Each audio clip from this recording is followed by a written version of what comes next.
Hello students, welcome to my channel CSIT academy. तो आज की वीडियो में हम लोग देखेंगे HTML टेबल क्या होता है। Introduction to tables. Tables are grid made up of rows and column. Table एक ग्रिड है जो कि रो और कॉलम से मिलकर बना होता है। The intersection of a row and a column is called cell. जहाँ पे रो और कॉलम इंटरसेक्ट करते हैं एक दूसरे को, उसे हम लोग सेल कहते हैं। Table can contain text, additional markup, other tables, images and just about anything else. Table में हम लोग कोई भी टेक्स्ट रख सकते हैं, एडिशनल मार्कअप्स रख सकते हैं, अदर टेबल कोई और टेबल भी रख सकते हैं। टेबल और ब्लॉक लेवल एलिमेंट, ये एक ब्लॉक लेवल एलिमेंट होता है। आइए अब जानते हैं बेसिक HTML टेबल टैग्स के बारे में। The table tag is the outer most tag and marks the table. कोई भी टेबल अगर हम लोग डिज़ाइन करना चाहते हैं तो सबसे पहले आउट मोस्ट टैग जो होगा वो होगा table tag. The deprecated border attribute defines the width of the border surrounding the table. हम लोग टेबल टैग के अंदर एक एट्रीब्यूट देते हैं जो कि बॉर्डर एट्रीब्यूट होता है, जिससे हम लोग बॉर्डर की विड्थ को डिफाइन करते हैं। The TR tag appears inside table tag and marks a table row. और टेबल के अंदर हम लोग एक TR टैग का यूज़ करते हैं जो कि टेबल रो को रिप्रेजेंट करता है। The TD tag appears inside the TR tag. TR tag के अंदर एक TD टैग होता है जो कि टेबल डेटा को रिप्रेजेंट करता है। अब आइए देखते हैं एक टेबल टैग का एग्जाम्पल। टेबल टैग जिसमें हम लोगों ने एट्रीब्यूट लिया बॉर्डर, जिसकी वैल्यू 2 दी। देन टेबल के अंदर TR टैग, TR के अंदर TD tag column 1, then TD tag close, TD column 2, TD close, TR close, next TD data 1, TD close, TD data 2, TD close, TR close, table close. अब देखिए इसका output कैसा आता है। हम लोग ने एक टेबल बनाने के लिए सबसे पहले एक टेबल टैग लिया, फिर उसके अंदर रोज़ बनाने के लिए हम लोगों ने TR टैग का यूज़ किया। फिर जब हम लोगों ने column 1, column 2, data 1 and data 2 लिखना चाहा तो उसके लिए हम लोगों ने TD टैग का यूज़ किया। ओके, अब आगे देखते हैं HTML में लिस्ट क्या होती है। HTML list are use to present list of information in well formed and semantic way. हम लोग HTML लिस्ट का यूज़ हमारे जो आइटम्स हैं उनको लिस्ट के फॉर्मेट में शो करने के लिए यूज़ करते हैं। HTML provides 3 types of list: unordered list, ordered list and description list. Unordered list use to create a list of related item in no particular order. जिसमें केवल बुलेट्स का यूज़ होता है वो होती है अनऑर्डर्ड लिस्ट। और ऑर्डर्ड लिस्ट में हम लोग कोई भी स्पेसिफिक ऑर्डर यूज़ करते हैं, जैसे 1 2 या ABC, कोई भी ऑर्डर्ड या स्पेसिफिक ऑर्डर हम लोग यूज़ करते हैं। Description list use to create a list of term and their description. ये कोई भी टर्म दिया होगा उसके डिस्क्रिप्शन के अकॉर्डिंग ऐसी टेबल क्रिएट करता है। अब हम लोग एक HTML अनऑर्डर्ड लिस्ट का एग्जांपल देखते हैं। अनऑर्डर्ड लिस्ट क्रिएट करने के लिए हम लोग UL टैग का यूज़ करते हैं। UL टैग, फिर उसके अंदर हम लोगों ने लिया LI टैग मतलब लिस्ट आइटम टैग, फिर उसमें दिया chocolate cake. Next LI tag black forest cake, LI close. Next LI tag pineapple cake, list close. Then UL tag close. और इसका आउटपुट देखिए, जैसा कि हम पहले भी समझ चुके हैं कि अनऑर्डर्ड लिस्ट में हम लोग बुलेट्स का यूज़ करते हैं, तो यहाँ पे आउटपुट में चॉकलेट केक ये बुलेट्स आ गई हैं। अब हम लोग HTML ऑर्डर्ड लिस्ट का एग्जाम्पल देखेंगे। ऑर्डर्ड लिस्ट क्रिएट करने के लिए हम लोग OL टैग का यूज़ करते हैं और उसमें जो भी लिस्ट आइटम होंगे उसे हम लोग LI टैग के अंदर लिखेंगे। इसका एग्जांपल OL टैग, उसके अंदर LI tag faster your seat belt. Next start the car's engine. Next LI tag look around and go. Then list close and OL close. और इसका आउटपुट देखिए, इसमें जैसे हम पहले भी समझ चुके कि कोई स्पेसिफिक ऑर्डर लेता है, तो यहाँ पे नंबर 1 लिया है fasten your seat belt, number 2 पे आया है start the car's engine, number 3 पे आया है लुक अराउंड एंड गो। तो ये रही ऑर्डर्ड लिस्ट। अब हम लोग देखेंगे HTML डिस्क्रिप्शन लिस्ट और definition list. A description list is a list of item with a description और डेफिनेशन ऑफ ईच आइटम। इस लिस्ट में एक हेडिंग होगी और उसकी डेफिनेशन दी होगी। अब इसका एग्जांपल देखते हैं।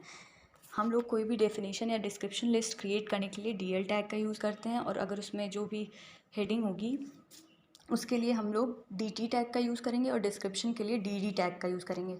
देखते हैं, dl टैग, dt टैग में हम लोगों ने लिया ब्रेड, फिर उसके डिस्क्रिप्शन dd टैग में लिया हम लोगों ने a baked food made up of flour. Then dt coffee, फिर उसका डिस्क्रिप्शन लिया हम लोगों ने a drink made from roast. Then dl close. अब इसका आउटपुट देखेंगे हम लोग, ये देखिए, bread, a baked food from flour, coffee, a drink made from roasted coffee beans. ये थी हमारी लिस्ट, 3 टाइप्स की लिस्ट। अब हम लोग समझते हैं HTML फॉर्म्स क्या होता है। HTML form is a document which stored information of a user on a web server using interactive controls. HTML form एक ऐसा मीडियम कह सकते हैं हम लोग जिसमें यूज़र कुछ भी इंटर करेगा, कोई भी इनपुट देगा और उससे उसको आउटपुट मिलेगा सर्वर से। अगर हम लोग HTML फॉर्म क्रिएट करना चाहते हैं तो हम लोग फॉर्म टैग का यूज़ करेंगे। The HTML form element defines a form that is use to create a form. देखिए, ये फॉर्म टैग लिया गया है, फॉर्म टैग के अंदर कोई सारा फॉर्म का एलिमेंट रहेगा। Then form tag close. An HTML form contain form elements. जो भी HTML टैग हम लोग HTML टैग में फॉर्म टैग यूज़ करेंगे उसमें सारा फॉर्म का जो एलिमेंट्स होगा वो शो होगा। Form element are different types of input elements like text field, check box, radio button, submit button. जो फॉर्म एलिमेंट होंगे वो होगा input field, check boxes, radio button, submit buttons, और भी बहुत सारे इनपुट मैथड्स होंगे। अब हम लोग देखते हैं इनपुट एलिमेंट्स क्या होते हैं। The input element is the most important form element. अगर हम लोगों को यूज़र से कुछ इनपुट लेना है तो उसके लिए सबसे ज़्यादा इंपॉर्टेंट एलिमेंट है input. The input element is displayed in several way depending on the type of attribute. जिस टाइप का हम लोग एट्रीब्यूट यूज़ करेंगे उस टाइप का हम लोग को इनपुट दिखेगा। अगर हम लोग टेक्स्ट टाइप का एट्रीब्यूट यूज़ कर रहे हैं तो हमारा जो इनपुट होगा यूज़र से जो हम इनपुट कराएंगे वो टेक्स्ट होगा। अगर रेडियो टाइप दे दिए हम लोगों ने तो वो रेडियो टाइप शो करेगा, और सबमिट दिया तो सबमिट टाइप देगा। अब देखते हैं टेक्स्ट फील्ड। अगर हम लोग यूज़र से कुछ टेक्स्ट इनपुट कराते हैं तो उसका सिंटेक्स क्या होगा। इनपुट टैग, उसके अंदर हम लोगों ने एट्रीब्यूट यूज़ किया टाइप जो कि टेक्स्ट होगा। Defines a single line input field और टेक्स्ट और इनपुट। इसमें हम लोग कोई भी सिंगल लाइन का टेक्स्ट यूज़र से इनपुट करा सकते हैं। अब इसका एग्जांपल देखिए, ये यहाँ पे फर्स्ट नेम के बाद हम लोगों ने इनपुट टैग यूज़ किया था जो कि यहाँ पे इनपुट करेगा शाम, और लास्ट नेम दीप। अब आगे देखते हैं हम लोग रेडियो बटन। रेडियो बटन में होता ये है कि कोई भी एक ऑप्शन क्लिक होगा, बोथ ऑप्शंस नहीं क्लिक होंगे। अब इसका सिंटेक्स क्या होता है। इनपुट टाइप में हम लोग दे दिए radio, defines a radio button. ये टैग रेडियो बटन को डिफाइन करता है। Radio button let a user select one of a limited number of choice. बहुत सारे चॉइसेस दी होंगी जिसमें से यूज़र केवल एक ही चॉइस सेलेक्ट कर सकता है, इसलिए हम लोग रेडियो बटन का यूज़ करते हैं। अब इसका एग्जांपल देखते हैं। ये देखिए, ये आउटपुट दिख रहा है रेडियो बटन जिसमें मेल और फीमेल दिया है, तो इसमें आप केवल एक ही ऑप्शन चूज़ कर सकते हैं, या तो मेल या फिर female. And then submit button. Submit button का सिंटैक्स होता है input type equals to submit. The submit button defines a button for submitting the form data to a form handler. Submit button का use हम लोग form को submit करने के लिए करते हैं, जो कि जो फॉर्म हैंडलर है वो सीन कर सके जिसे। Form handler is specified in the forms action attribute. Form handler को हम लोग एक्शन एट्रीब्यूट में डिफाइन करते हैं। देखते हैं, ये देखिए इसका एग्जाम्पल। यहाँ पे आउटपुट आया है, सबमिट बटन ऐसे शो हो रही है। जब हम लोग सबमिट करेंगे, if you click the submit button the form data will be send to a page called test page dot PHP। एक PHP पेज पे चला जाएगा जिसका नेम है test.php। तो ये था HTML फॉर्म के बारे में। अब हम लोग देखेंगे व्हाट इज़ CSS। CSS का इंट्रोडक्शन देखेंगे। CSS क्या होती है। CSS is a style sheet language that describe the presentation of an HTML document. CSS एक स्टाइल शीट लैंग्वेज है जो कि HTML के प्रेजेंटेशन को डिस्क्राइब करती है। CSS describe how elements must be rendered on screen, on paper और in other media. CSS ये भी डिस्क्राइब करती है कि कोई भी एलिमेंट किसी भी डॉक्यूमेंट, किसी भी स्क्रीन या पेपर पे किस तरह से शो होगी। अब समझते हैं what is CSS. CSS stands for Cascading Style Sheets. CSS describes how HTML elements are to be displayed on screen. CSS saves a lot of work. It can control the layout of multiple web pages all at once. CSS multiple web pages को एक ही time पे control कर सकती है. External style sheets are stored in CSS file. अगर हम लोग एक्सटर्नल स्टाइल शीट्स का यूज़ करते हैं तो वो अनदर CSS फाइल में स्टोर्ड होगी. हम लोग CSS का यूज़ क्यों करते हैं? CSS is use to define styles for your web pages including the design, layout and verification in display for different device and screen size. अगर हम लोग हमारे जो वेब पेज है उसका ब्यूटीफाई उसे करना चाहते हैं या उसका रिप्रेजेंटेशन और अच्छा करना चाहते हैं तो हम लोग CSS का यूज़ करते हैं. CSS का सिंटैक्स क्या होता है ये समझते हैं. A CSS rule set consists of a selector and a declaration box. CSS में दो ब्लॉक्स होते हैं, एक सेलेक्टर का होता है और अनदर इज़ डिक्लेरेशन. देखिए यहाँ पे एक सेलेक्टर, कोई भी हम लोग टैग लेंगे तो वो selector as a selector work करेगा. देखिए H1 हम लोग H1 टैग ले लिए जिसमें कर्ली ब्रेसेस के अंदर कलर एक प्रॉपर्टी है जिसकी वैल्यू दी है ब्लू, फिर फॉन्ट साइज़ अनदर प्रॉपर्टी जिसकी वैल्यू दी है 12 पिक्सल. और ये हमेशा अगर हम लोग CSS यूज़ कर रहे हैं तो उसके सिंटैक्स में हमेशा सेमी कॉलन का यूज़ करेंगे. The selector points to the HTML element you want to select.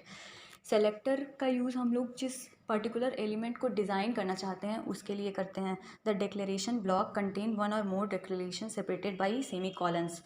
हम लोग कोई भी अगर एट्रीब्यूट का यूज़ करते हैं, कोई भी प्रॉपर्टी का यूज़ करते हैं तो एक साथ हम लोग मल्टीपल प्रॉपर्टी का यूज़ कर सकते हैं कॉमा सेपरेट, सेमी कॉलन से सेपरेट करके. Each declaration include a CSS property name and a value. जितना भी डिक्लेरेशन हम लोग करेंगे उसमें एक CSS प्रॉपर्टी होगी और उसकी वैल्यू होगी जो कि कॉलन से सेपरेट होगी. A CSS declaration always end with a semicolon and a declaration block are surrounded by curly braces. जहाँ पे हम लोग CSS का डिक्लेरेशन करेंगे वो हमेशा कर्ली ब्रेसेस में ही रहेगा. 3 ways टू इंसर्ट CSS. हम लोग हमारे वेब पेज में अगर CSS का यूज़ करना चाहते हैं तो उसके लिए 3 ways होते हैं.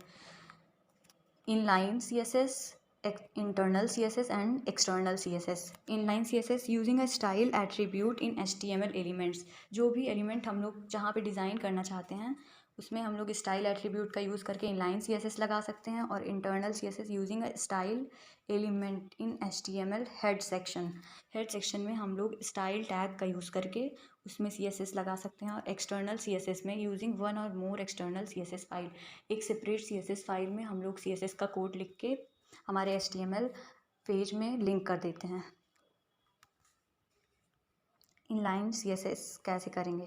Inline styling is use to apply a unique style to a single HTML element. अगर हम लोग सिंगल HTML एलिमेंट में कुछ डिज़ाइन अप्लाई करना चाहते हैं तो हम लोग इनलाइन CSS का यूज़ करते हैं. Inline styling usage a style attribute. Style attribute का यूज़ करके हम लोग इनलाइन CSS लगाते हैं. इसमें देखिए एक एग्जांपल है, H1 टैग लिया गया जिसमें स्टाइल एट्रीब्यूट की वैल्यू दे दी गई है colour blue. This is blue heading. इसमें जो CSS आएगा उसकी हेडिंग, उसका आउटपुट ब्लू कलर में शो होगा. अब इंटरनल CSS कैसे अप्लाई करते हैं? Internal styling is use to define a style for one HTML page. अगर हम लोग एक पूरे HTML पेज में कुछ CSS लगाना चाहते हैं तो हम लोग इंटरनल CSS का यूज़ करेंगे. और internal CSS is defined in the head section of an HTML page. किसी भी HTML पेज में हम लोग हेड सेक्शन में स्टाइल टैग का यूज़ करके हम लोग इंटरनल CSS लगाते हैं. देखिए इसका example doctype HTML head style tag. Head के अंदर हम लोग स्टाइल टैग का यूज़ किए हैं. फिर बॉडी में हम लोग CSS लगाना चाहते हैं. बैकग्राउंड कलर, उसका बैकग्राउंड कलर जो हो लाइट ग्रे हो जाए और H1 टैग पे जो कलर आए वो ब्लू कलर आए और पैराग्राफ जो भी यूज़ करें वो ग्रीन कलर में हो जाए. फिर स्टाइल टैग क्लोज़ किया गया, हेड टैग क्लोज़ किया गया, बॉडी, फिर उसमें H1 टैग लिया गया है heading, this is a heading. P tag लिया गया है, this is a paragraph, then body close, HTML close. ये इंटरनल CSS है. अब हम लोग देखेंगे एक्सटर्नल CSS कैसे यूज़ करते हैं. An external CSS is use to define the style for many page. अगर हम लोग एक साथ बहुत सारे पेज को डिज़ाइन करना चाहते हैं, उस पर CSS लगाना चाहते हैं तो हम लोग एक्सटर्नल CSS का यूज़ करते हैं. To use the external CSS, add a link to it in a head section of the HTML page. अगर हम लोग CSS को हमारे पेज में लगाना चाहते हैं मल्टीपल पेजेस में, तो हेड सेक्शन के अंदर हम लोग एक लिंक टैग का यूज़ करके हमारी CSS फाइल को ऐड कर देते हैं। इसका एग्जांपल देखते हैं। डॉक टाइप HTML हेड के अंदर हम लोगों ने लिंक टैग यूज़ किया है, जिसमें हम लोगों ने REL प्रॉपर्टी एट्रीब्यूट का यूज़ करके उसमें वैल्यू दी है स्टाइल शीट्स। देन उसे एक CSS फाइल styles.css को href एट्रीब्यूट में दे दिया गया है। Then head close, body open. Body में हम लोगों ने H1 टैग लिया है, this is a heading. Then paragraph tag, this is a paragraph. Body close, HTML close. And external CSS can be written in any text editor. External CSS को हम लोग किसी भी टेक्स्ट एडिटर में लिखते हैं। This file should not contain any HTML tag. इस file में कोई भी HTML टैग नहीं यूज़ होगा। The style sheet file must be saved with a .css extension. जो भी एक्सटर्नल CSS का कोड हम लोग जिस फाइल में लिखेंगे उसका एक्सटेंशन हमेशा .css होगा। ये देखते हैं styles.css का code. Body curly braces open, background colour light grey, semicolon, फिर कर्ली ब्रेसेस को क्लोज। फिर H1 पे हम लोग एक प्रॉपर्टी लगाएंगे कलर, जिसकी वैल्यू होगी blue, semicolon, curly braces close. फिर पैराग्राफ पे हम लोग एक स्टाइलिंग करेंगे, कर्ली ब्रेसेस ओपन, ये प्रॉपर्टी दी है कलर। देन कलर की वैल्यू दी है green, semicolon and curly braces close. ये हमारा CSS और हाउ टू यूज़ CSS का शॉर्ट इंट्रोडक्शन था। तो अगर आपको हमारा वीडियो पसंद आता है तो हमारे वीडियो को लाइक करें, हमारे चैनल को सब्सक्राइब करें और हमारे साथ ऐसे ही बने रहने के लिए बेल आइकन को ज़रूर क्लिक करें। Thank you for watching.